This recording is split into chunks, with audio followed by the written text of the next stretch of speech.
Nuevamente ya estamos aquí para dar inicio a la predicación de esta mañana, pero antes de comenzar vamos a encomendarnos al Señor para que podamos recibir su bendición y su guía durante esta mañana. Vamos a orar. Padre amado, te damos muchas gracias en esta mañana. Gracias por la vida que tú nos das. Gracias también porque nos das la salud y todo lo haces con el propósito de que el incrédulo te pueda conocer, de que el creyente pueda seguir creciendo en tu conocimiento y en tu servicio. Te pedimos, Señor, que lo que platiquemos en esta mañana acerca de tantas cosas que significó el sacrificio de Jesús, que ya estamos muy cerca de la Semana Santa, te pedimos que esto nos edifique y nos aliente a amarte más y a resolver en nuestras vidas cada uno de los que escuchen en lo personal qué van a hacer contigo. Te pedimos que tú nos guíes en nombre bendito de Jesús. Amén, Señor. Bien, pues agradecemos este tiempo porque el Señor en su palabra nos da muchas enseñanzas que son de mucho valor y que vemos en cada una de ellas que también tienen en cierto sentido un valor inagotable. Cuando vemos, por ejemplo, en los pasajes de la Pasión de Cristo, encontramos muchos aspectos que nos dejan atónitos cuando los vemos una vez y otra y cuando vamos profundizando en cada uno de sus detalles. En la medida que lo hacemos, nos admira más ese amor de Jesús por nosotros, ese sufrimiento, ese padecimiento que Él tuvo por nosotros para lograr a favor de nosotros esta preciosa salvación, y valoramos más todo lo que implicó, valoramos más ese costo. Vamos a leer en esta mañana el pasaje de Mateo capítulo 27 y vamos a leer de los versículos 32 al 50. Repito, Mateo 27, versículos 52, del 32 al 50. Vamos a leerlo, si fueras tan amable, Blanquita.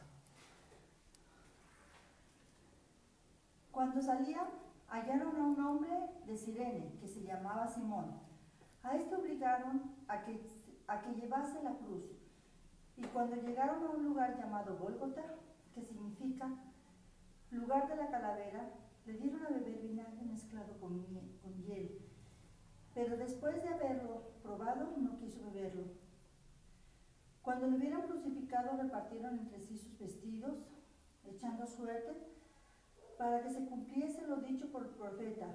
Partieron entre sí mis vestidos, y sobre mi ropa echaron suertes, y sentados le guardaban allí. Y pusieron sobre su cabeza su causa escrita: Este es Jesús, el Rey de los judíos. Entonces crucificaron con él a dos ladrones, uno a la derecha y otro a la izquierda. Y los que pasaban injuriaban, meneando la cabeza y diciendo: Tú que derribas el templo y en 3 días lo reedificas, sálvate a ti mismo. Si eres hijo de Dios, desciende de la cruz. De esta manera también los principales sacerdotes, escarneciéndole con los escribas y los fariseos y los ancianos, decían: A otro salvó, a sí mismo no se puede salvar. Si el Rey de Israel descienda ahora de la cruz y creeremos en él. Confió en Dios, líbrele ahora si le quiere, porque ha dicho: soy hijo de Dios. Lo mismo le injuriaban también los ladrones que estaban crucificados con él.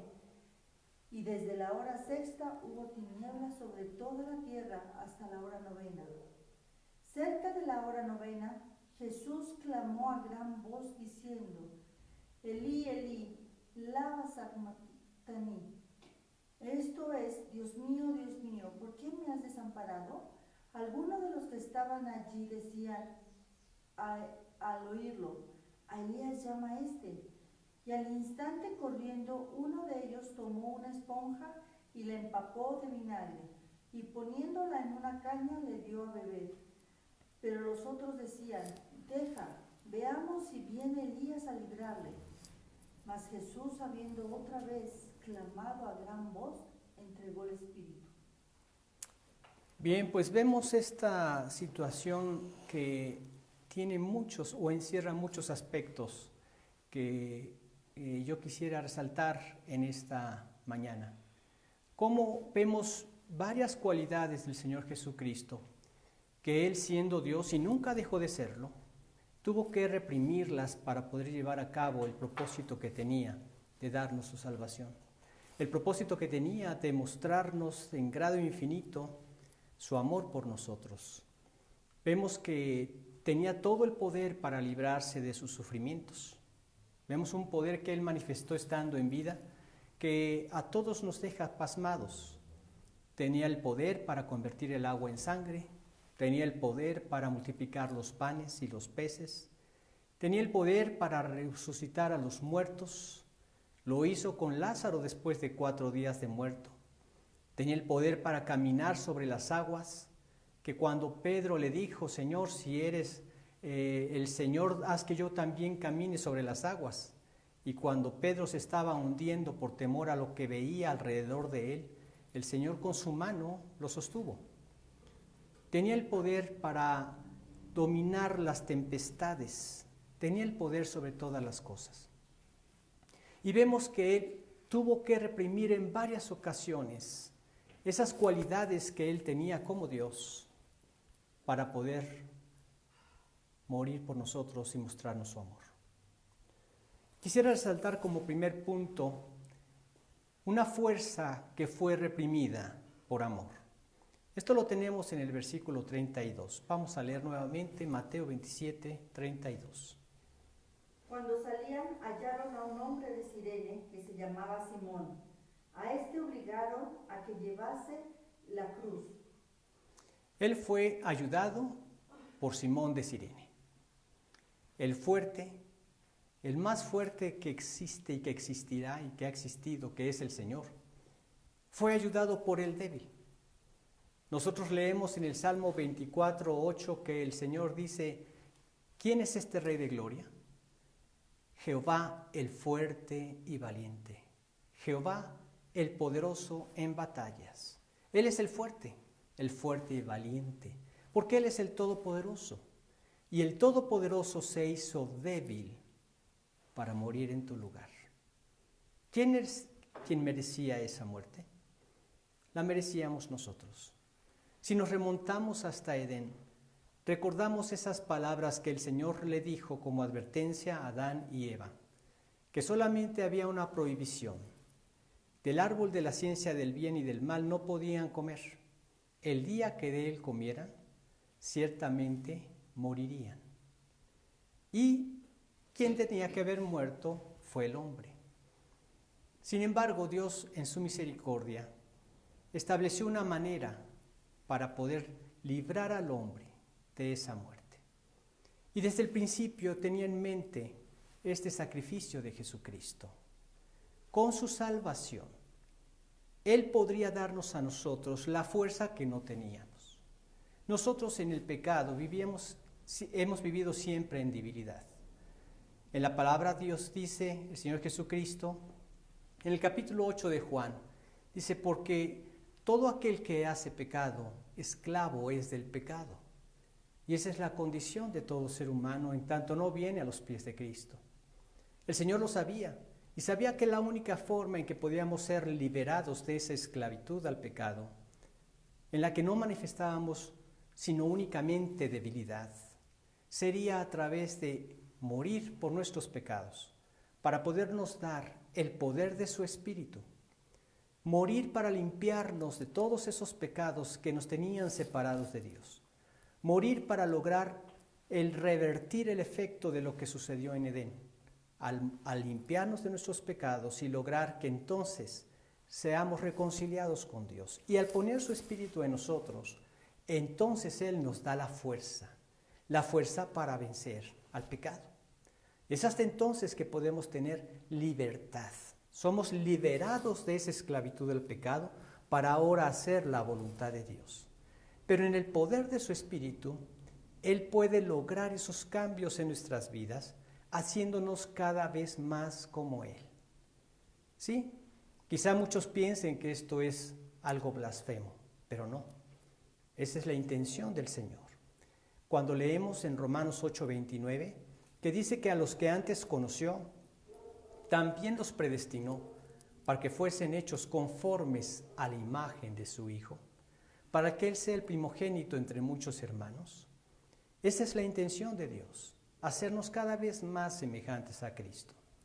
De tal modo que en la medida que nosotros obedecemos a Dios, reflejamos esa semejanza a Cristo. En la medida que tú, teniendo la posibilidad de mentir, mueres a esto, pides a Dios su fortaleza para hacer su voluntad y hablas con la verdad, la gente está viendo a Jesús. Lo mismo pasa cuando en lugar de odiar, muestras amor, muestras misericordia, muestras compasión. Todos estos son atributos que Dios nos da en el poder de su Espíritu y Él nos da la fuerza en su Espíritu para ser cada día más como Él.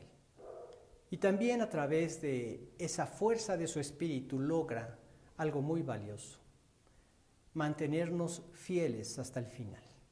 Es poder del Espíritu, es poder de Dios, no es poder nuestro.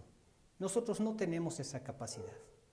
Pero día con día, procura cada vez que amanece encomendar tu corazón a Dios, encomendarle tus pasos para que te mantenga fiel.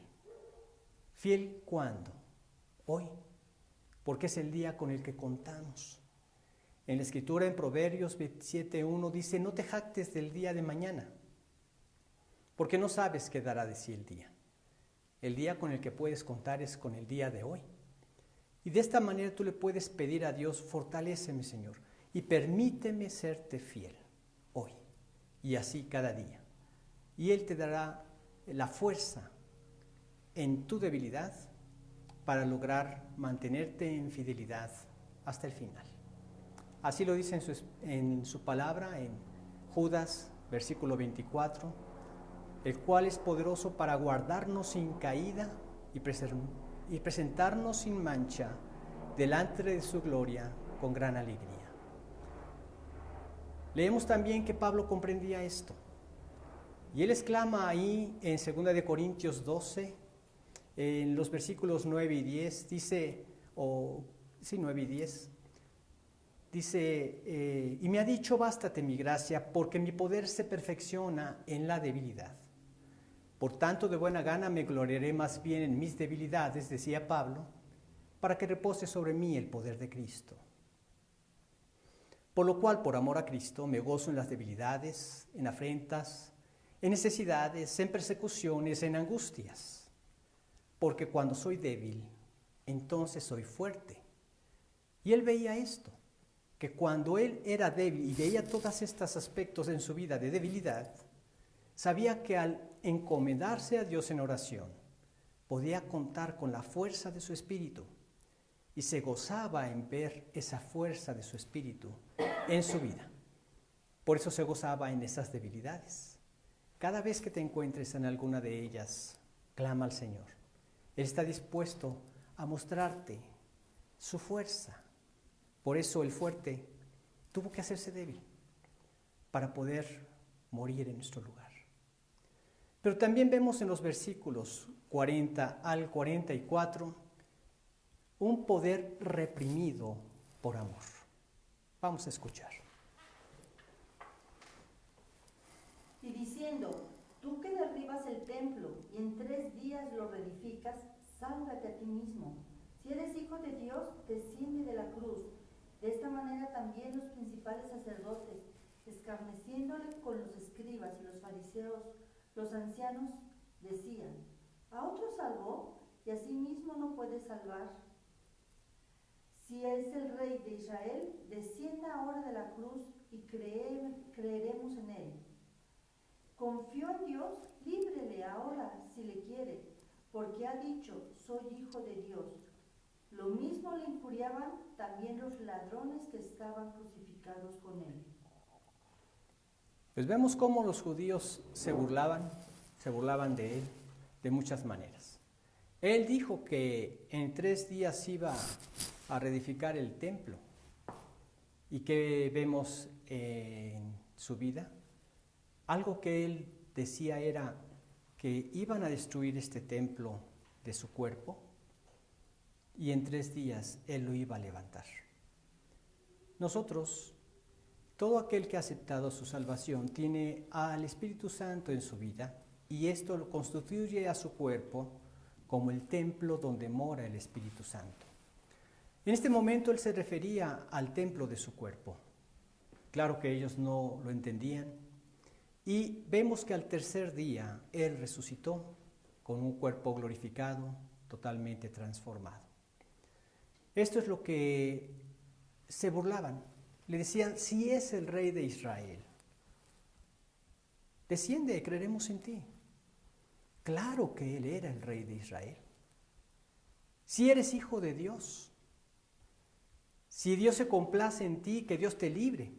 En un sentido, estaban tratando de remarcar todas esas burlas que hicieron para el día en que lo juzgaron, el momento en que lo juzgaron, repitiéndolas en este momento con sarcasmo.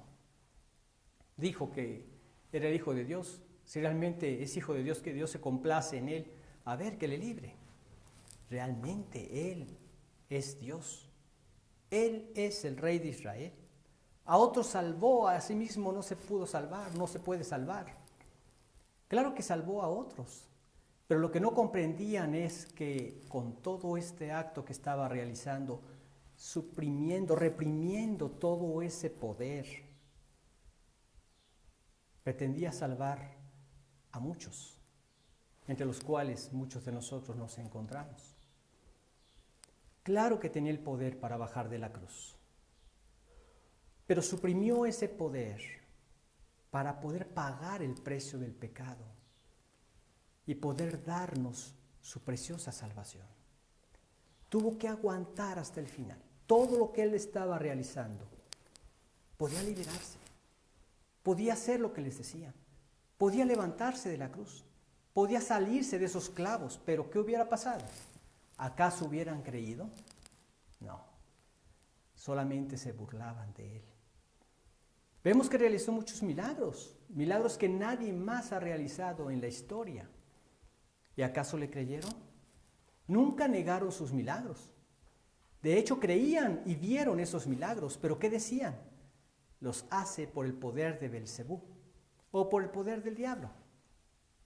Y en este sentido, como que estaban justificando sus acusaciones, porque decían, si él realmente hubiera sido Dios, hubiera puesto el reino y otra cosa veríamos, pero como no es Dios, ahí está, él ahí clavado en una cruz en total debilidad. Por eso justificamos nuestras palabras, exactamente lo hizo por el poder del diablo, cosa que estaban en un error. Él realmente era Dios. Y él estaba realizando todo ese esfuerzo por reprimir todo su poder, que podía haberlo desbocado en ese momento. El poder de su creación, el poder que abrió las aguas del Mar Rojo y pasaron por tierra seca, ese poder para alimentar a todo el pueblo de Israel durante 40 años, ese poder que abrió sacó aguas de la roca para dar agua a más de aproximadamente 2 millones de personas. Ese poder podía realizarlo en ese momento, pero lo reprimió, porque tenía que pagar el precio de nuestros pecados. ¿Cuál era ese precio? En Edén dijo, el día que de él comieres, ciertamente morirás. En Romanos 6:23 leemos, porque la paga del pecado es muerte, mas la dádiva de Dios es vida eterna en Cristo Jesús, Señor nuestro. Por haber reprimido su poder, pudo darnos esa vida eterna. Pero también tuvo que reprimir su ira. Y la reprimió también por amor. En este mismo pasaje que acabamos de leer, del 40 al 44, vemos muchos aspectos en donde realmente merecían la ira de Dios. Por todas esas injurias y por todos esos malos tratos que tuvieron hacia Él, merecían que fuera descargada en ese momento la ira de Dios. Pero Él la reprimió. Y la reprimió por amor a nosotros, para poder ser librados de todo tipo de ira divina hacia nosotros. Leemos en varios versículos que Él nos ha librado de la ira a todo aquel que viene a sus pies. Leemos en Romanos capítulo 5, versículo 8, que dice, pues mucho más, habiendo ya sido justificados en su sangre, por Él seremos salvos de la ira. Vemos también en 1 de Tesalonicenses 1:10, y esperar de los cielos a su Hijo, al cual resucitó de los muertos, a Jesús, quien nos libra de la ira venidera. Y el 5:9 dice, porque no nos ha puesto Dios para ira, sino para alcanzar salvación por medio de nuestro Señor Jesucristo. Él tuvo que reprimirla en ese momento. Podía haberla descargado. Podía haber bajado y hacer que cayeran un rayo del cielo o que se abriera la tierra y que se consumiera a todos los que estaban ahí y los tragara vivos al infierno. Pero todo esto lo estuvo reteniendo porque era la única forma en que podría morir en nuestro lugar, darnos vida eterna y ser librados de esa ira. Ahora, vemos que Dios ha manifestado su ira a lo largo de la historia y ha sido de una manera terrible. El Señor Jesucristo habló acerca de esa ira eterna que el hombre será objeto cuando parta de esta vida sin Cristo, habiendo rechazado a Dios, habiendo rechazado al único sacrificio en el cual Dios se complace. Por eso leemos en Hechos 4:12 que en ningún otro hay salvación, porque no hay otro nombre bajo el cielo dado a los hombres en que podamos ser salvos. Él en el infierno desatará su ira sobre todos aquellos que rechazaron aquel objeto de su ira en nuestro lugar. Cristo, que padeció la ira por nuestros pecados en nuestro lugar. Vemos también que un día la ira de Dios se desatará cuando finalmente, después de la tribulación, cuando el diablo, el anticristo, levante a todos los enemigos contra el Señor, en su ira los aplastará. En la batalla de Armagedón o en la batalla de Gog y Magog al final del milenio, también destruirá a sus enemigos. Esta es conocida como la ira escatológica, la otra como la ira eterna. Vemos también cómo Dios desató su ira sobre un mundo que no quiso creer en Él, cuando el hombre en un inicio empezó a multiplicarse y rechazaron la salvación, hasta que finalmente Noé, pregonero de justicia, dedicó su vida para platicarles y hablarles de la única salvación en Cristo, la única salvación dada por Dios para que se arrepintieran de su vida de pecado y se convirtieran a Dios y entraran en esa arca. Y solamente fue Noé y su familia quienes fueron salvados en el arca, y sobre los demás cayó el diluvio. Vemos también la ira de Dios desplegada en un lugar donde la gente se había convertido al homosexualismo. ¿Nos suena familiar?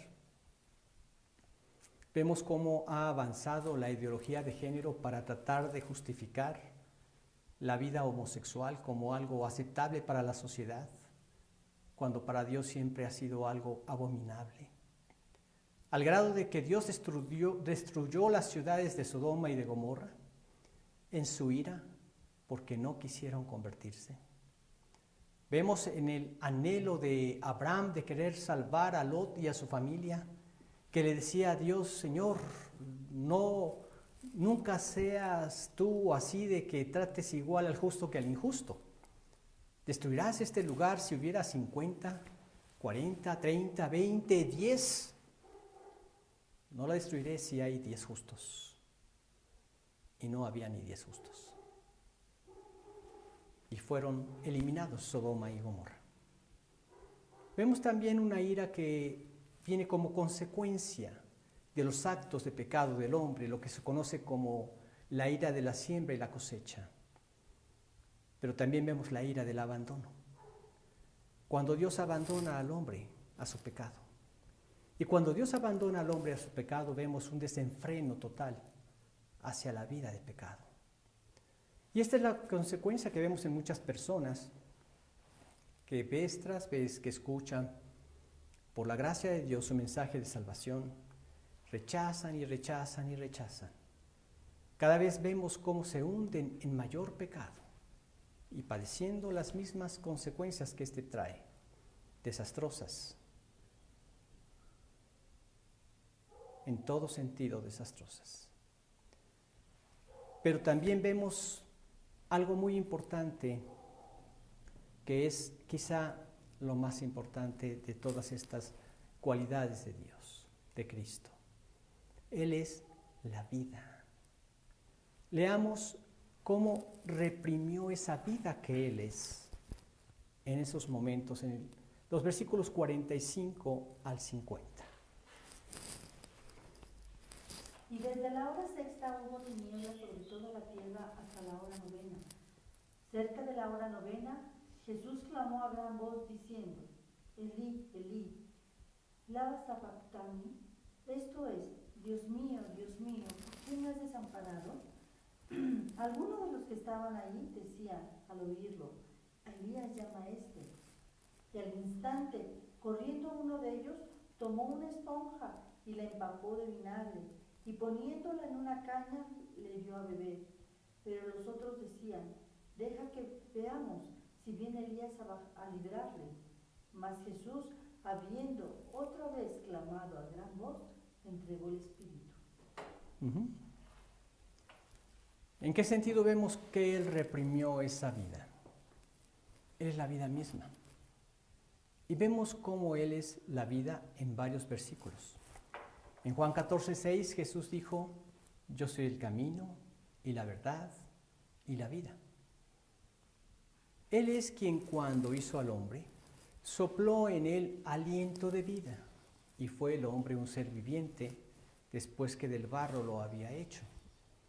Él es el que tiene la vida y Él es el que da la vida.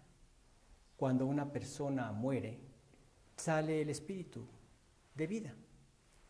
Y por eso es que la persona queda ahí en su cuerpo físico muerto, ya sin sentido, porque ya salió la vida, y ya no percibe nada, no siente nada, y es desechado ya sea a ser cremado o ya sea a ser sepultado. Salió la vida. Él es la vida. Y dice el apóstol Pablo, haciendo referencia a algunos de los propios poetas que tenían en un lugar donde él estaba predicando, dice: porque en Él vivimos y nos movemos y somos. En Él vivimos, porque Él es la vida. Él no nada más es la vida y nos dio la vida, Él sustenta esa vida. Él a quien quiere la da y a quien quiere la quita. En Deuteronomio 32:39 leemos: ved ahora que yo soy y no hay dioses conmigo. Yo hago vivir y yo hago morir. Yo hiero y yo sano. Y no hay quien pueda librar de mi mano. En Él es quien confiamos. En estos días de total incertidumbre en la gente, en donde no hay paz en sus corazones, donde hay un terror hacia la muerte por ser alcanzados por esta pandemia, y están en una zozobra constante.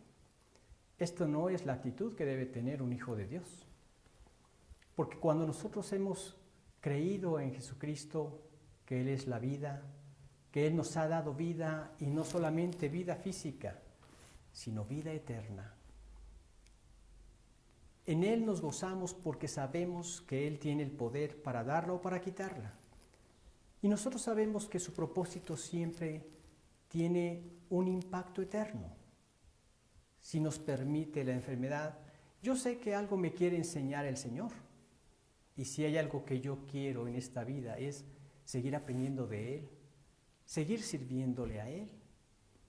Si Él me da la salud, se lo agradezco a Él, pero también esta salud yo sé que Él me la da para seguir aprendiendo de Él, para seguir sirviéndole a Él.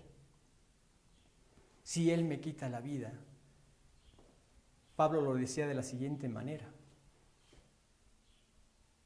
que si Él moría, para Cristo moría. Y si Él vivía, para Cristo vivía. Porque para mí el vivir es Cristo y el morir es ganancia, decía en Filipenses 1:21. Él vivía para Cristo, tenía un objetivo su vida. ¿Cuál es el objetivo de la tuya?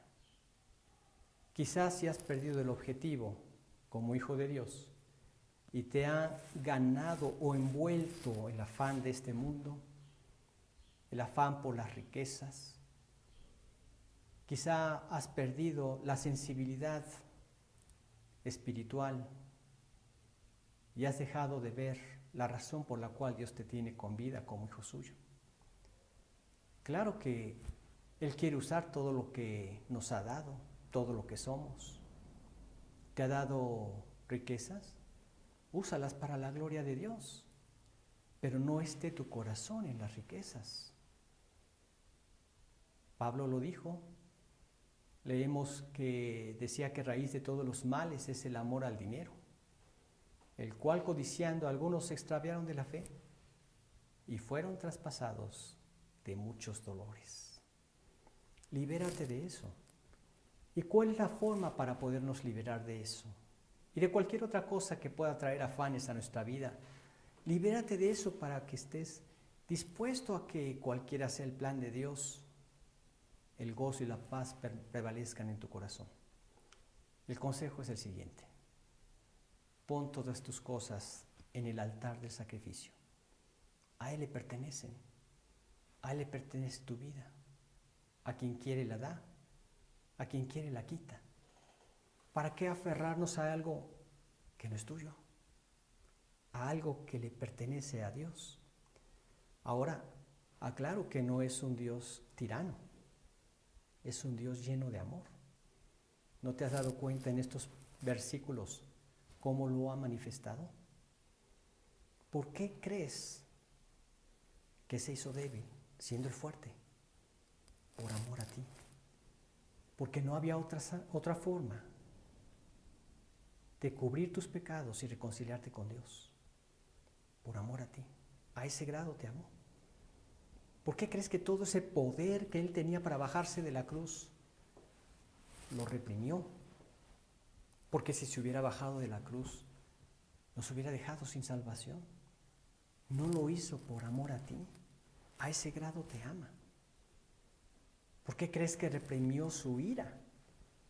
Y no la descargó en ese momento sobre todos sus enemigos. Por amor a ti. Porque a través de todo esto Él iba a padecer en tu lugar. Vale la pena que medites en esta vida, porque esta vida fue llevada al lugar de la calavera.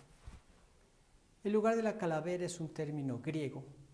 En otra parte se dice el Gólgota, que es el término latín, y el término hebreo era Calvario. El término, sí. Y vemos en esto que se refiere al mismo aspecto donde Jesús fue crucificado. Sinónimo de muerte.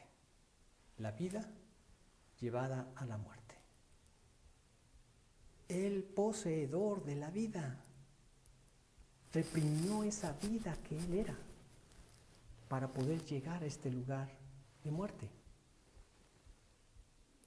Y fue reprimida esa vida para poder morir, contrario a la vida, morir en tu lugar y poderte dar vida, pero vida eterna, a su lado. Impresionante el poder de Dios y el amor de Dios. Él que es la vida, el que da la vida, el que la quita a quien quiere, la da a quien quiere, te la puede dar a ti. Si tú estás escuchando por primera vez y no has conocido la manera de tener esa vida, en la Escritura nos da una buena noticia. De hecho, el término evangelio significa la buena noticia. ¿Cuál buena noticia? La buena noticia de salvación. Quizá tú has oído en muchas ocasiones hablar acerca de la pasión de Cristo, pero tal vez nunca has entendido la razón de la misma. Fue necesaria esa pasión, porque cuando el hombre pecó en Edén, estaba separado de Dios, y al vivir en esas condiciones, el hombre, separado de Dios, únicamente queda al desamparo y a los caprichos de su propio corazón egoísta. Y ese corazón egoísta que, escuchando la voz de Satanás ahí en la serpiente que le dijo a la mujer, no morirás, sino que sabe Dios que el día que de él comas, serán abiertos tus ojos y serás semejante a Dios, conociendo el bien y el mal. Hasta la fecha hace creer al hombre que es Dios, pero un Dios en estas condiciones es un Dios que establece sus propias normas, sus propias reglas, es un Dios que establece qué es lo bueno, qué es lo malo, y en la mayoría de los casos, si no es que en todos, de una manera muy equivocada. Porque en el egoísmo que vivimos siempre produce el pecado en el que caemos. Cualquier pecado que tú quieras mencionar tiene como ADN el egoísmo. Y esa es la condición esclavizada en la que nosotros vivimos. Pero no hay otra forma de salir de esto porque nadie es fuerte por su propia fuerza. Dice en 1 Samuel capítulo 2, versículo 8 y 9. Nadie puede salir por sí mismo. No tenemos el poder para salir de eso. Tengo años compartiendo el mensaje de salvación a un lugar donde hay alcohólicos y drogadictos. Y siempre que les comento acerca de este evangelio, de estas buenas nuevas, les digo, en primer lugar, no tienes remedio. Por ti mismo, no tienes remedio. Nada más hay dos formas de salir de esto: a través de la muerte o a través de aceptar la salvación en Cristo. Y esas condiciones Dios las conocía. Por eso Él sabía que la única forma en que nosotros podríamos vivir diferente era teniendo una naturaleza diferente, la suya, la que Él nos quiere dar. Él dijo en Ezequiel 36, 26 y 27, os daré un corazón nuevo y pondré espíritu nuevo dentro de vosotros. Y quitaré de vuestro corazón, de vuestra carne, el corazón de piedra, y os daré un corazón de carne. Y pondré dentro de vosotros mi espíritu, y haré que andéis en mis estatutos y guardéis mis preceptos y los pongáis por obra. Dios quiere darnos una naturaleza diferente, que es la suya, su espíritu. Solo que Él no puede estar donde está el pecado. Y el pecado mora en nosotros. ¿Cómo podemos quitar ese estorbo que hay entre nosotros y Dios? Precisamente este es el Evangelio. Las buenas nuevas de salvación. ¿Cómo lo puede hacer? A través de pagar lo que tú y yo merecíamos, a través de pagar con su sacrificio todo lo que exigían las demandas perfectas e infinitas de Dios para poder quitar el pecado y podernos reconciliar con Él. Por eso Cristo padeció la muerte en nuestro lugar. Reprimió su fuerza, reprimió su poder, reprimió su ira, reprimió su vida. Porque todo esto lo llevaría a cumplir la paga del pecado, que era la muerte. En la Escritura dice que la vida de la carne en la sangre está. Y yo os la he dado para hacer expiación sobre el altar por vuestras almas, y la misma sangre hará expiación de la persona. Esto lo dice en Levítico. Él tuvo que derramar hasta la última gota de sangre para que se cumpliera su muerte. Porque la vida de la carne, la sangre está. Para que se cumpliera la muerte tenía que salir toda la vida. ¿Comprendes más su amor? ¿Valoras más hasta qué grado es su amor? Infinito. ¿Por qué es que él tuvo que soportar tanto? Porque tenía que cumplir todas las demandas divinas.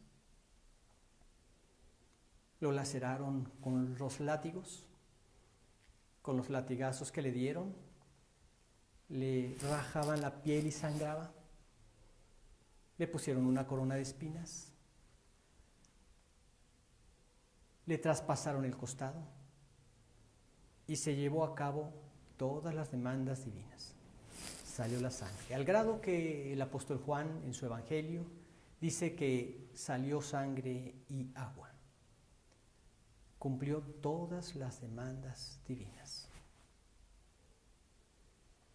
Y entonces, cuando él estaba ya en la cruz, crucificado ante los ladrones, cumplió también lo que estaba profetizado que él iba a padecer. Y se dispuso con los impíos en su sepultura, ahí con los dos ladrones, mas con los ricos fue en su muerte. José de Arimatea proveyó el lugar donde fue sepultado.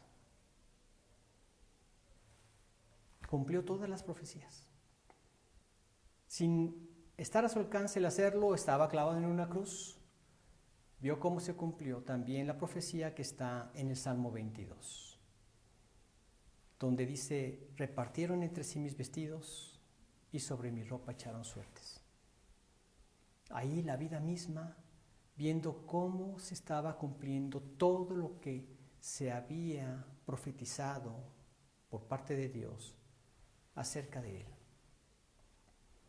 Sus vestidos era parte de lo que diríamos el botín de los verdugos. Uno lo partieron entre los 4, pero después, cuando vieron su túnica que era de una sola costura, dijeron: no, esto es muy valioso. Vamos a echar suertes para ver quién se queda con ella. Sin saber que estaban dando cumplimiento, pleno cumplimiento, a la palabra de Dios. Todo eso viéndolo, todo eso soportándolo, todas esas injurias, todos esos malos tratos, todas esas ofensas. Siendo Dios, le decían: si eres hijo de Dios, y realmente es Dios. Y todo lo aguantó por amor a ti. Y entonces, cuando todo se hubo cumplido, en ese momento él dijo: consumado es. Todo ha sido pagado. ¿Quién lo pagó? Arriba de su cabeza estaba el título. Algunos evangelios omiten unas partes, otros omiten otras, pero cuando juntamos los 4, leemos el título completo. Este es Jesús de Nazaret, el Rey de los judíos. Aunque tal vez Pilato lo hizo en sarcasmo hacia el pueblo de Israel. Son un pueblo despreciable, por eso tienen un rey despreciable. No sabían que realmente estaba diciendo la verdad. Jesús es el Rey de los judíos, es el Rey de Israel, es Dios mismo, es el Hijo de Dios, es nuestro Salvador.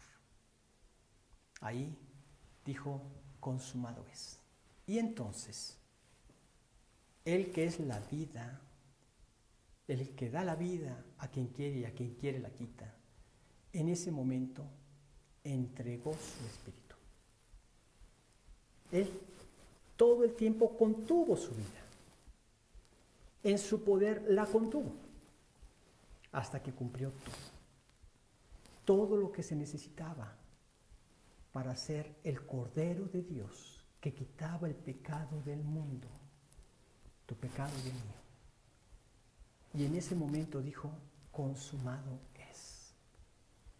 Cuando leemos ahí en Juan, en el capítulo 10, en los versículos 17 y 18 dice, por esto me ama el Padre, porque yo pongo mi vida para volverla a tomar.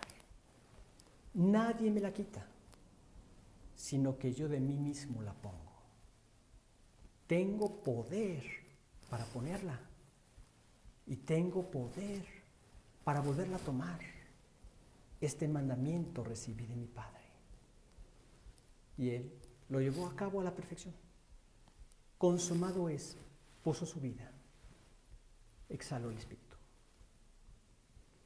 Y después al tercer día la volvió a tomar, pero esta vez en gloria. La muerte no lo pudo contener.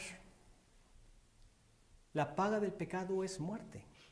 En Él hay liberación de nuestro pecado. Él puede liberarte de la condición de una condenación eterna. Él puede librarte de la esclavitud en la que vivimos en el pecado. Y Él un día nos librará de este cuerpo inclinado al pecado y al mal, al darnos el día de la resurrección un cuerpo semejante al suyo, que no tendrá ninguna relación con el pecado. Nosotros esperamos ese día glorioso, pero mientras tanto, espero que entiendas la razón por la que Él te da la vida, para que puedas conocer la vida eterna a través de su sacrificio, a través de su salvación. Esto te libera. Cuando pongas todo en el altar de sacrificio, experimentarás esa liberación de cualquier tipo de temor, de cualquier tipo de pánico. Mi vida te pertenece, Señor. Solo te pido que no me lleves a tu presencia hasta que haya realizado plenamente el propósito por el cual tú me diste la vida. Hasta el último momento, que haya terminado lo que tú tenías planeado para mí. Que pueda llegar allá en la eternidad y no escuche otra historia más que la que tú habías planeado, Señor. En la medida que lo pedimos, veremos su realización y seremos librados de todos estos temores. Sí, son tiempos difíciles. Se está aproximando el tiempo de su venida. Él que es la vida, Él que es el fuerte, Él que es el todopoderoso, prometió que iba a regresar. Pero dijo que el día y la hora nadie sabe, ni aun los ángeles de los cielos, sino solo mi Padre. Nadie sabe el día. Líbrense de todas esas farsas que establecen algún día para la venida del Señor. No lo crean, porque Él dijo que nadie sabe. Así es que mantengámonos ahí. Pero sí nos dio señales de su venida. Leemos en los primeros versículos del capítulo 24 de Mateo, que dice que se levantará nación contra nación y reino contra reino, y habrá pestes y hambres y terremotos en diferentes lugares. Y todo esto será principio de dolores. En otras palabras, estén alertas. Pestes. No sé tú, pero en mi vida tengo 62 años. Nunca me había pasado algo como esto. Que un pequeño virus mandara al mundo a encerrarse a su casa. Uno. Dijo pestes, implica varias. ¿Estás listo para su regreso? Si no lo has conocido, no estás listo. Si no has aceptado su salvación, no estás listo. Y entonces padecerás tú mismo la ira que no quisiste aceptar cuando Dios la descargó en Cristo. Y esa ira se manifestará en la eternidad en el infierno. Yo te aconsejo que no te juegues tu eternidad. Ríndele tu voluntad al Señor. Él quiere darte vida y vida eterna. Medita en su amor. Medita en su amor hasta que sea seducido tu corazón, que voluntariamente te lleve tu corazón a rendirle tu vida a Él. Él es el único que merece esto. Había una familia que vivía en la ribera de un hermoso lago en Suiza. El papá de esta familia trabajaba al otro extremo del lago. Un día el hijo mayor, Luis, decidió ir a recibir a su padre al otro lado del lago. Su hermano menor quiso acompañarlo y salió atrás de él. La mamá estaba viéndolos desde la ventana. Cuando en esto ella vio que el hielo sobre el cual ellos iban caminando estaba partido. El hijo mayor brincó. Entonces la mamá angustiada dijo: el pequeño no puede saltar. En eso ve que el hijo mayor se acuesta entre los dos hielos y se pone como puente sobre el cual el hijo menor pudo pasar sin ningún peligro. ¿Acaso no es lo que Cristo hizo por nosotros con su cuerpo? Se tendió para ser el puente por medio del cual pudiéramos llegar a Dios. En ninguno otro hay salvación, porque no hay otro nombre bajo el cielo dado a los hombres en que podamos ser salvos, dice Hechos 4:12. Si tú quieres aceptar este regalo de Dios, no lo aplaces. Puedes hacer una oración para rendirle tu vida, pero no significa que la oración por sí misma te da la salvación, sino que tú le rindas tu corazón a Él. Simplemente en la oración te puedo guiar con unas palabras en las que puedes determinarte en hacerlo. Yo voy a orar dándole gracias a Dios por este estudio, este mensaje, su palabra. Pero también, si tú quieres abrirle tu vida al Señor, repítele en tu corazón estas palabras al Señor. Oremos. Bendito Dios, cuántas gracias te damos por habernos dejado tu palabra escrita, tu verdad escrita. Agradecemos que no hayas dejado esto al concepto del ser humano, que no dejaste que cada quien forjara su idea de salvación, sino que lo dejaste escrito, Señor, en tu bendita palabra. Gracias por haberlo dejado escrito. Señor, te agradecemos también que este hermoso sacrificio de Jesús y la razón por la cual lo permitiste, también lo dejaste escrito. Y esta es tu verdad, Señor. Te alabamos cada vez que nos guías a meditar en ella. Líbranos, Señor, de que estas palabras lleguen a ser algo trillado en nuestros corazones.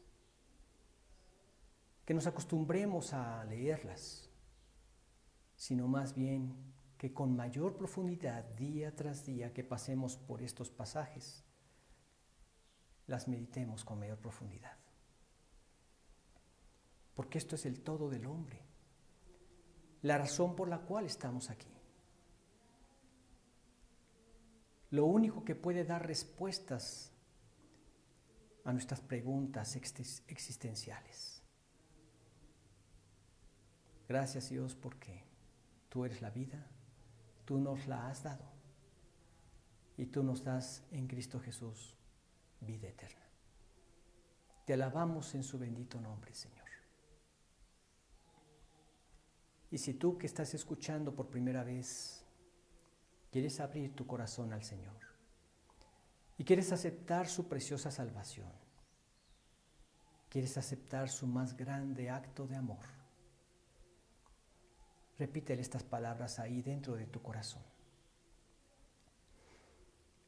Bendito Dios,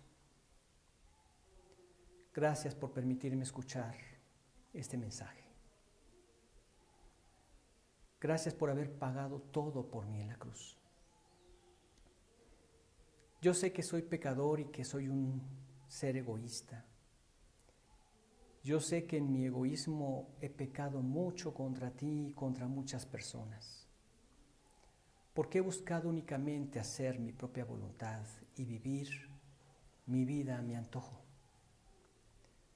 Pero también he podido padecer las consecuencias de esta vida terrible. Ya no quiero vivir así, viviendo únicamente para causar dolor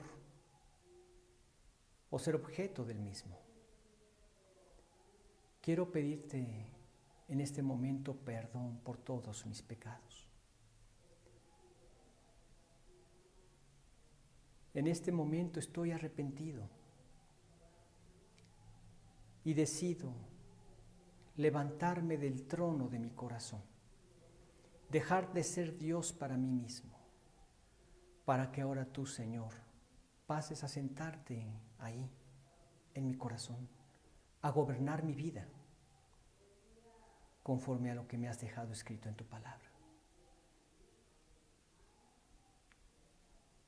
Te cedo mi voluntad, Señor, y con este arrepentimiento sincero, yo apropio en este momento la sangre de Jesucristo, tu Hijo, que me limpia de todos mis pecados. Gracias, Dios, por el costo de mi perdón. Gracias por tu perdón que me das en Cristo Jesús. Ahora de esta manera te abro la puerta de mi vida, Señor. Te pido que entres a mi corazón, para que en el poder de tu Espíritu te encargues de gobernarla, de dirigirla, y te pido que para esto me guíes a través de lo que me dejaste escrito en tu bendita palabra. Gracias, Dios, por la hermosa salvación que tú me das en Cristo Jesús. En su bendito nombre te lo agradezco. Amén.